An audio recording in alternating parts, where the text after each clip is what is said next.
Neste momento, nós estamos entrando no consultório e na biblioteca,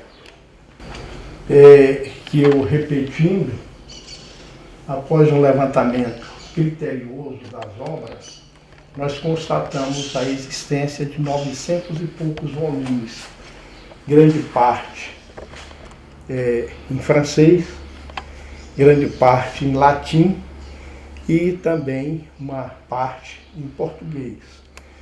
Tem obras da medicina, tem obras de cunho geral, são obras extraordinariamente raras.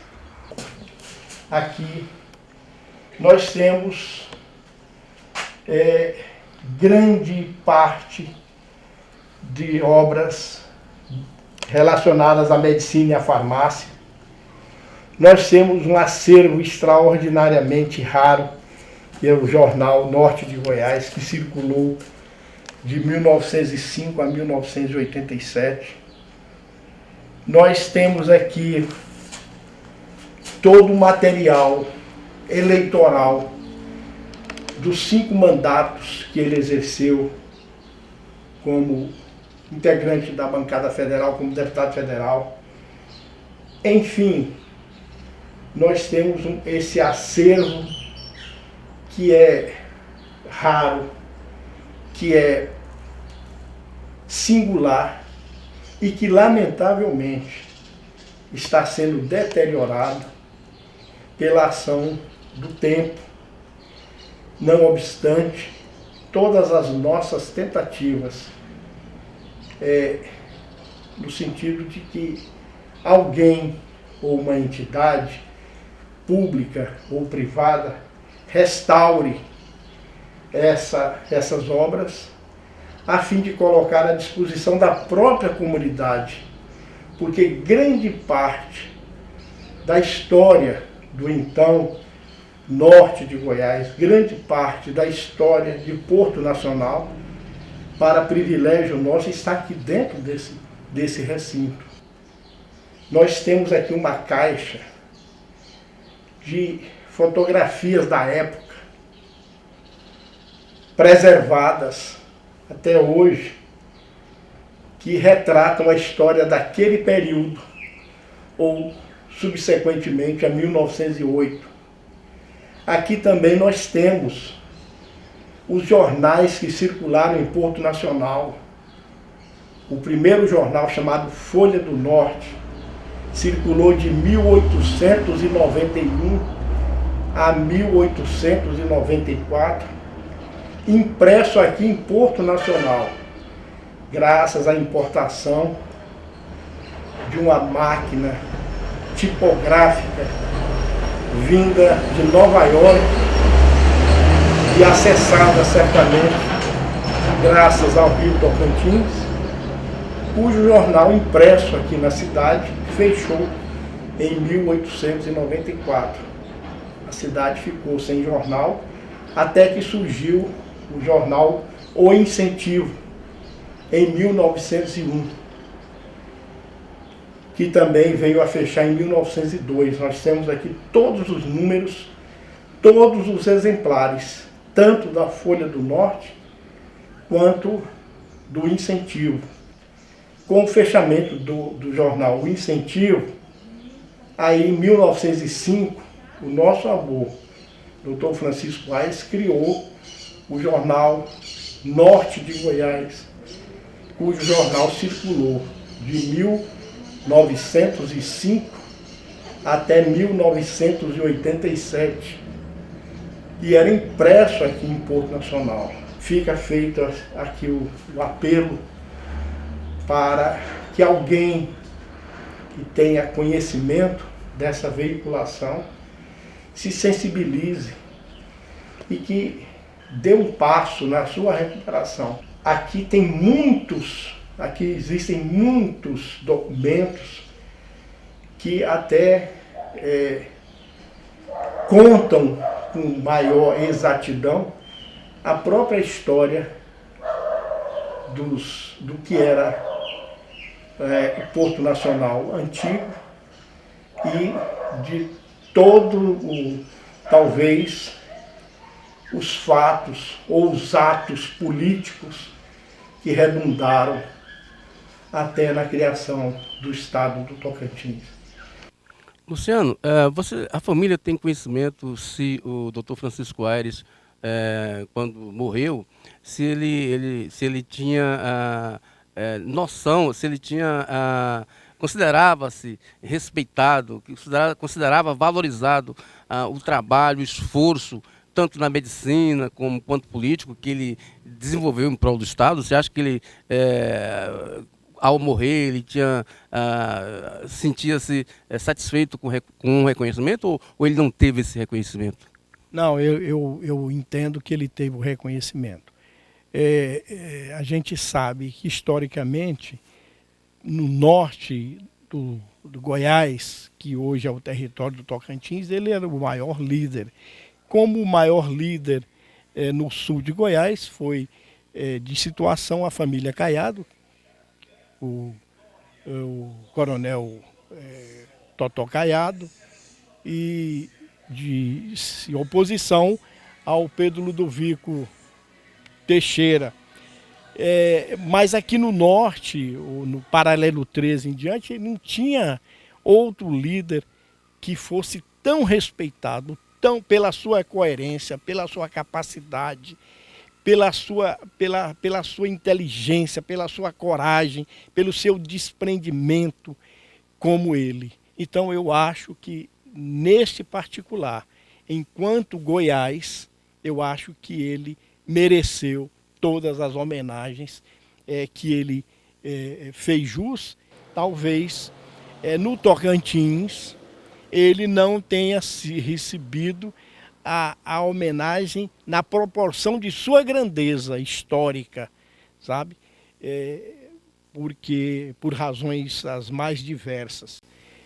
Por exemplo, a gente sabe que o hospital, conhecido por Hospital da Alzego, que é o Hospital Regional de Porto Nacional, foi feito em 1968 no governo Otávio Lage e foi colocado o nome dele.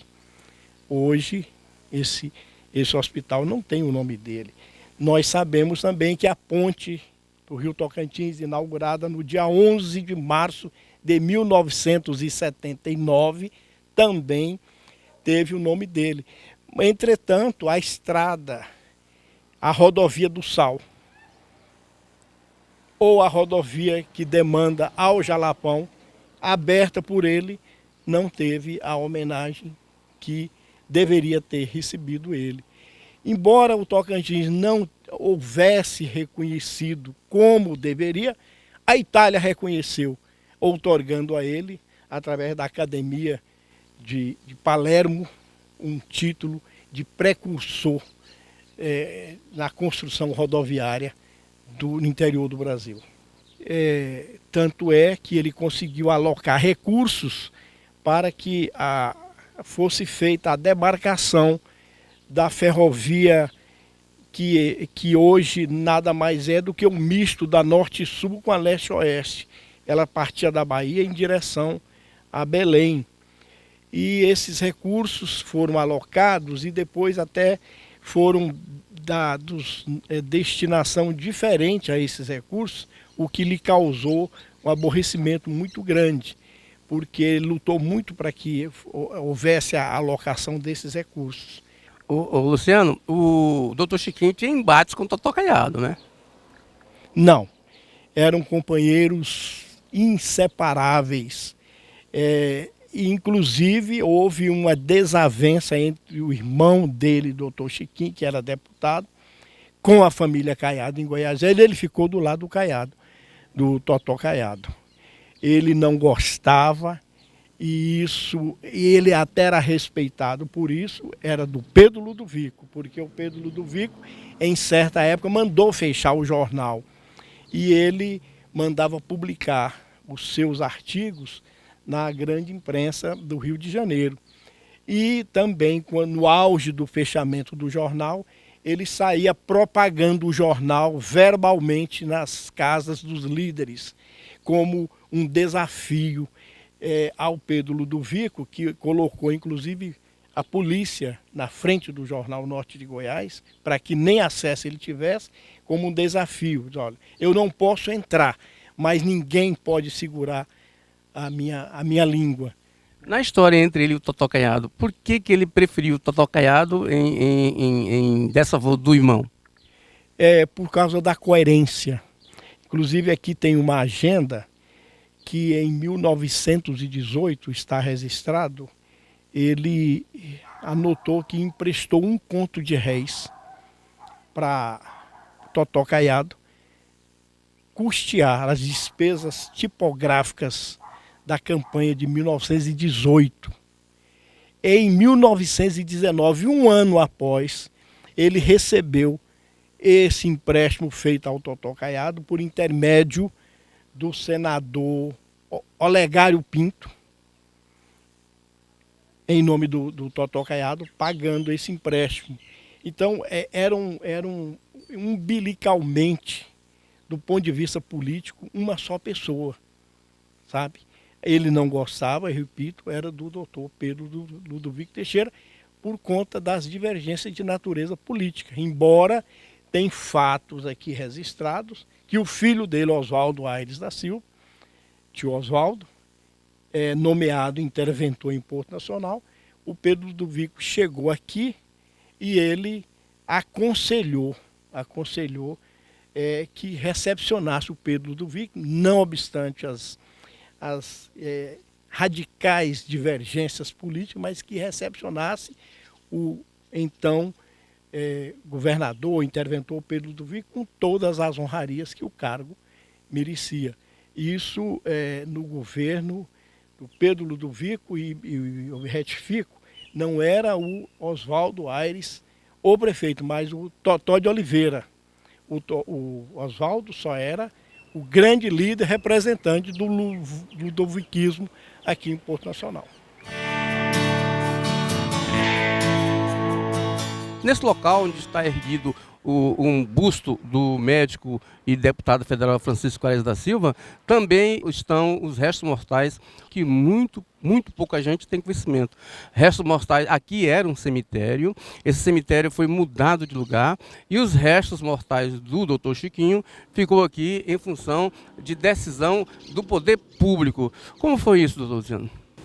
Antes dele morrer, houve uma deliberação destinando essa fração de terra para que, em homenagem e reconhecimento, em gratidão ao tanto de trabalho que ele prestou à cidade e à região, fosse destinado para o repouso eterno de seus restos mortais. É você que passa aqui em Porto Nacional, você que é turista, você que é morador da cidade, você que vem todos os dias, você que vem de vez em quando, ao passar aqui por esse local, é necessário fazer reverência, porque aqui estão os restos mortais de um dos maiores nomes da história da política do estado do Tocantins e da medicina do estado do Tocantins, da então região norte de Goiás. Um homem que pensou lá atrás a ferrovia norte-sul, a ferrovia leste-oeste. É um homem que trouxe o primeiro veículo para Porto Nacional, que está o primeiro veículo da região norte de Goiás, do então norte de Goiás. Então, faça reverência, por favor, a esse monumento aqui nessa praça, que ela significa e muito parte da história política e história da sociedade do então norte de Goiás e de Porto Nacional em particular.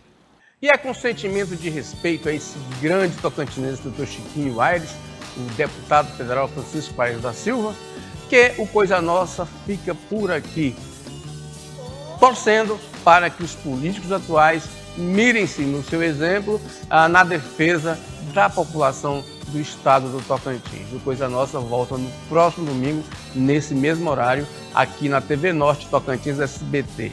Até lá e fique com Deus.